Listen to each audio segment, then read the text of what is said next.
Welcome to the Windows Computer and Technology channel, and if you're a user of Outlook.com, and that includes, of course, if you're using the Mail app that has been converted to Outlook.com, which is basically giving you the web app of Outlook, Microsoft has acknowledged that there are some users that are incapable of sending emails with attachments right now.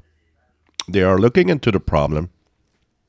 They say that for some it works, but for some it doesn't. And from the blog posts and the complaints that I see, seems like there's quite a lot of people that it doesn't work because there's a lot of people that are complaining right now.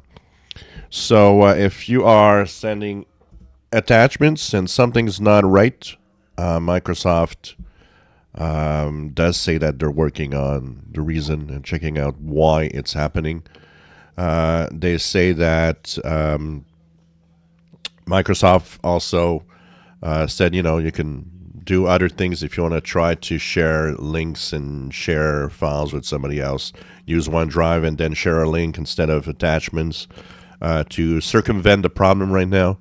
But it seems that it's a problem for some right now. So if you are unable to do that, well, use your cloud storage, create a link and share the link. That will work, and it's a way to at least send any files that you would like to. And eventually during the day, probably, things should be back to normal with the Outlook.com for those that it doesn't work. If you enjoy my videos, please subscribe, give us thumbs up. Thank you for watching.